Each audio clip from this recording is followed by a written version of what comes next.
ಕೊಲೆಗೂ ಮುನ್ನ Stony broke ರೆಸ್ಟೋರೆಂಟ್ನಲ್ಲಿ ಪಾರ್ಟಿಯನ್ನ ಮಾಡಲಾಗಿತ್ತು. ಎಣ್ಣೆ ಹಾಕ್ತಾ ಕೊಲೆಗೆ ಪಕ್ಕಾ ಪ್ಲಾನ್ ಅನ್ನ ಮಾಡಿತ್ತು ಈ ಡಿ ಗ್ಯಾಂಗ್ ಅನ್ನೋದು ಮೊದಲ ದಿನದಿಂದಲೂ ಕೂಡ ಗೊತ್ತಿದ್ದಂತ ವಿಚಾರ. ಸ್ಟೋನಿ ಬ್ರೋಕ್ ಅಲ್ಲಿ ಇವರು ಇದ್ರು, ಒಟ್ಟಿಗೆ ಕೂತಿದ್ರು, ಅಲ್ಲಿಗೆ ಹೋಗ್ಬಿಟ್ಟು ರೇಣುಕಾ ಸ್ವಾಮಿನ ಕರ್ಕೊಂಡು ಬಂದಿದ್ದೀವಿ ಅಂತ ಹೇಳಿದ್ರು. ಅಲ್ಲಿಂದ ದರ್ಶನ್ ಬಂದ್ರು, ಆಮೇಲೆ ಎಲ್ಲ ಕೆಲಸ ಮುಗೀತು, ವಾಪಸ್ ಸ್ಟೋನಿ ಬ್ರೋಕಿಗೆ ಬಂದ್ರು. ಈ ಎಲ್ಲ ಕಥೆಗಳು ಕೂಡ ಮೊದಲ ದಿನದಿಂದಲೂ ಮಾಹಿತಿ ಸಿಗ್ತಾ ಇತ್ತು. ಆದ್ರೆ ಅದಕ್ಕೆ ಸಂಬಂಧಪಟ್ಟಂತೆ ಸಾಕ್ಷಿಗಳನ್ನು ಹೇಗೆ ಕಲೆ ಹಾಕಲಾಗಿದೆ ಅನ್ನುವಂಥ ಪ್ರಶ್ನೆಗೆ ಉತ್ತರ ಸಿಗ್ತಾ ಇದೆ. ಈ ಡಿ ಗ್ಯಾಂಗ್ ಸ್ಟೋನಿ ಬ್ರೋಕಲ್ ಕುತ್ಕೊಂಡು ಪ್ಲಾನ್ ಮಾಡ್ತಾರೆ. ಅವನನ್ನ ಎತ್ತಾಕೊಂಡು ಬರ್ತಿದ್ದಂತೆ ಏನು ಮಾಡಬೇಕು ಅಂತ ಪ್ಲಾನ್ ಮಾಡ್ಕೊಳ್ತಾರೆ. ಪಾರ್ಟಿ ಮಾಡ್ತಲೇ ಸ್ಟೋನಿ ಬ್ರೋಕ್ ರೆಸ್ಟೋರೆಂಟ್ ಅಲ್ಲಿ ಪ್ಲಾನ್ ಅನ್ನ ಮಾಡ್ತಾರೆ. ಸ್ಟೋನಿ ಬ್ರೋಕ್ ನಲ್ಲಿ ಸ್ಥಳ ಮಹಾಜರನ್ನ ಮಾಡಿದ್ದಾರೆ ಪೊಲೀಸರು.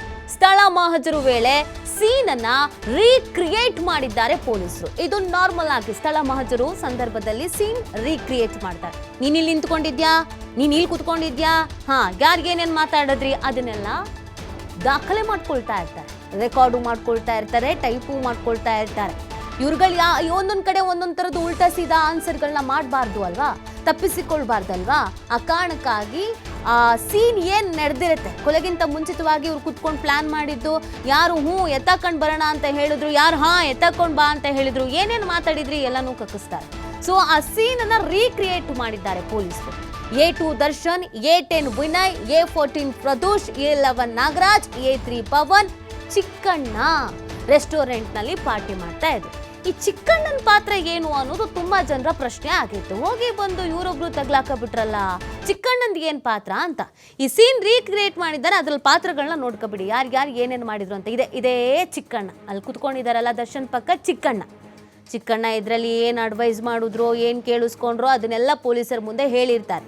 ಸೊ ಪ್ರದೂಷು, ಹಾಗೇನೆ ದರ್ಶನ್ನು, ಹಾಗೇನೆ ವಿನಯ್, ಆಮೇಲೆ ನಾಗರಾಜು, ಆಮೇಲೆ ದರ್ಶನ್ನು, ಇವರೆಲ್ಲರೂ ಸ್ಟೋನಿ ಬ್ರೋಕ್ನಲ್ಲಿ ಕೂತ್ಕೊಂಡು ಇದು ಕೊಲೆಗಿಂತ ಮುಂಚಿತವಾಗಿ ಕೂತ್ಕೊಂಡು ಮಾತಾಡಿದಂಥ ಪರಿ ಅದನ್ನು ಪೊಲೀಸರು ಸ್ಥಳ ಮಹಜರು ಮಾಡುವಂಥ ಸಂದರ್ಭದಲ್ಲಿ ಈ ಸೀನನ್ನು ರೀಕ್ರಿಯೇಟ್ ಮಾಡ್ಕೊಳ್ತಾರೆ. ಯಾವ ರೀತಿ ಇನ್ವೆಸ್ಟಿಗೇಷನ್ ನಡೆಯುತ್ತೆ ಅನ್ನೋದು ಆಲ್ಮೋಸ್ಟ್ ಎಲ್ರಿಗೂ ಗೊತ್ತಿರುತ್ತೆ. ಕೆಲವ್ರಿಗೆ ಗೊತ್ತಿಲ್ಲ ಅಂತ ಅಂದರೆ, ಒಂದು ಕೊಲೆ ಅಥವಾ ಒಂದು ಯಾವುದೇ ಒಂದು ಕ್ರೈಮ್ ಆದಾಗ ಆ ಕ್ರೈಮ್ ಸೀನ್ಗಳನ್ನು ರೀಕ್ರಿಯೇಟ್ ಮಾಡ್ಕೊಳ್ತಾರೆ ಪೊಲೀಸರು, ದಾಖಲೆಗಳನ್ನು ಪಡ್ಕೊಳ್ಳೋದಕ್ಕೆ ಅಂತ. ಸೊ ಸ್ಥಳ ಮಹಾಜರು ಸಂದರ್ಭದಲ್ಲಿ ಇವ್ರನ್ನೆಲ್ಲ ಕರ್ಕೊಂಡು ಹೋಗಿದ್ದನ್ನು ಕೂಡ ನಾವು ತೋರಿಸಿದ್ವಿ, ನೀವು ಅದನ್ನು ನೋಡಿರ್ತೀರ. ಸ್ಟೋನಿ ಬ್ರೋಕ್ ಒಳಗೆ ಕರ್ಕೊಂಡು ಹೋಗಿದ್ರು, ಅಲ್ಲಿ ಏನು ಮಾಡಿದ್ರು ಅಂತ ಗೊತ್ತಾಗ್ಲಿಲ್ಲ ಅಂತ ಹೇಳ್ತಾ ಇದ್ರಲ್ವಾ, ಅದರ ಫೋಟೋ ಇದು.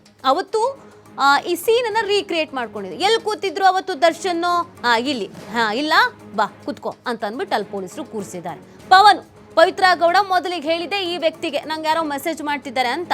ದರ್ಶನ್ ಹಿಂದೆ ನಿಂತಿದ್ದು ಯಾವತ್ತು ರೇಣುಕಾ ಸ್ವಾಮಿಯನ್ನ ಚಿತ್ರದುರ್ಗದಿಂದ ಕರ್ಕೊಂಡು ಬರೋಕ್ಕಿಂತ ಮುಂಚೆ, ಕರ್ಕೊಂಡು ಬಂದ ಮೇಲೆ ಎಲ್ಲ ಇಲ್ಲೇ ಇವರೆಲ್ಲ ಕೂತ್ಕೊಂಡು ಪಾರ್ಟಿ ಮಾಡಿಕೊಂಡು ಹೆಂಗೆ ಏನೇನು ಮಾಡಬೇಕು ಅಂತ ಸ್ಕೆಚ್ ಹಾಕಿದ್ದು. ಅವತ್ತು ಯಾವ್ಯಾವ ಥರ ಯಾವ್ಯಾವ ಚೇರಲ್ಲಿ ಯಾರ್ಯಾರ ಪಕ್ಕ ಯಾರ್ಯಾರು ಎದುರು ಯಾರ್ಯಾರು ಹಿಂದೆ ಮುಂದೆ ನಿಂತ್ಕೊಂಡಿದ್ರು, ಕೂತ್ಕೊಂಡಿದ್ರು, ಮಾತಾಡಿದ್ರು, ಅದೆಲ್ಲವನ್ನು ಪೊಲೀಸರ ಮುಂದೆ ಹೇಳಬೇಕಾಗತ್ತೆ. ಅಲ್ಲೇ ಪೊಲೀಸ್ ಕೂಡ ನಿಂತಿರೋದನ್ನು ನೀವು ನೋಡ್ತಾ ಇದ್ದೀರಿ. ACP ಚಂದನ್ ಕುಮಾರ್ ಸೇರಿದಂತೆ ಅನೇಕರು ಪೊಲೀಸರು ಅಲ್ಲಿದ್ದಾರೆ. ಜೊತೆಗೆ ಅಲ್ಲೊಂದು ಸಿಸ್ಟಮ್ ಕಾಣ್ತಿದೆಯಲ್ಲ, ಲ್ಯಾಪ್ಟಾಪ್ ಕಾಣ್ತಿದೆಯಲ್ಲ, ಅದರಲ್ಲಿ ಪೊಲೀಸರು ಟೈಪ್ ಕೂಡ ಮಾಡ್ತಾ ಇದ್ದಾರೆ. ಇವ್ರು ಏನೇನು ಹೇಳ್ತಾ ಇದ್ದಾರೆ.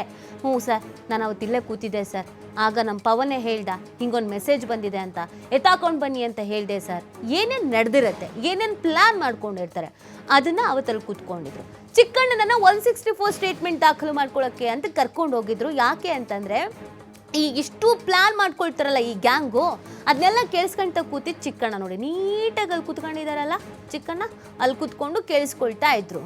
ಏನೇನು ಮಾತಾಡ್ತಾರೆ, ದರ್ಶನ್ ಸರ್ ಏನಂದ್ರು, ಮುಂದೆ ಕೂತವ್ರು ಏನಂದ್ರು, ಹಿಂದೆ ನಿಂತವ್ರಿಗೆ ಏನಂದ್ರು, ಇವರೆಲ್ಲ ಮಾತಾಡ್ತಾ ತನಿಖೆಯ ಸಂದರ್ಭದಲ್ಲಿ ಅವತ್ತು ಸ್ಟೋನಿ ಬ್ರೋಕಲ್ಲಿ ಯಾರ್ಯಾರು ಇದ್ರಿ ಅಂತೆಲ್ಲ ಕೇಳಿದಾಗ ನಾವು ಚಿಕ್ಕಣ್ಣ ಅಂತ ಚಿಕ್ಕಣ್ಣನ ಹೆಸರು ಹೇಳ್ತಿದ್ದಂಗೆ ಹೌದಾ ಚಿಕ್ಕಣ್ಣಂಗೆ ನೋಟಿಸ್ ಕೊಟ್ಟಿದ್ರು. ಚಿಕ್ಕಣ್ಣ ಅವತ್ತು ಸ್ಟೇಷನಿಗೆ ಬಂದಿದ್ರು, ಅದಾದ್ಮೇಲೆ ಸ್ಟೇಟ್ಮೆಂಟ್ ಕೊಟ್ಟರು, ಅದಾದ್ಮೇಲೆ 164 ಸ್ಟೇಟ್ಮೆಂಟನ್ನು ತೆಗೆದುಕೊಂಡ್ರು. ಅವರೀಗ ವಿಟ್ನೆಸ್. ಅಷ್ಟೂ ರೀತಿಯಾದಂಥ ಮಾತುಕತೆ ಆಗಬೇಕಾದ್ರೆ ನಾನು ಅಲ್ಲೇ ಇದ್ದೆ ಅನ್ನೋದನ್ನು ಅವ್ರು ಹೇಳ್ಕೊಳ್ಬೇಕಾಗತ್ತೆ. ಇದು ರೀಕ್ರಿಯೇಟ್ ಮಾಡಿದಂಥ ಸೀನ್, ಪೊಲೀಸರು ರೀಕ್ರಿಯೇಟ್ ಮಾಡಿದಂಥ ಸೀನನ್ನು ನೀವು ನೋಡ್ತಾ ಇರುವಂಥದ್ದು ಫೋಟೋದಲ್ಲಿ. ನೀವು TV5 ಸ್ಕ್ರೀನ್ ಮೇಲೆ ನೋಡ್ತಾ ಇದ್ದೀರಲ್ಲ, ಇದು ಪೊಲೀಸರು ಸ್ಥಳ ಮಹಜರಿಗೆ ಅಂತ ಕರ್ಕೊಂಡು ಹೋದಾಗ ಮಾಡಿದಂಥ ಸೀನ್ ಕ್ರಿಯೇಟ್.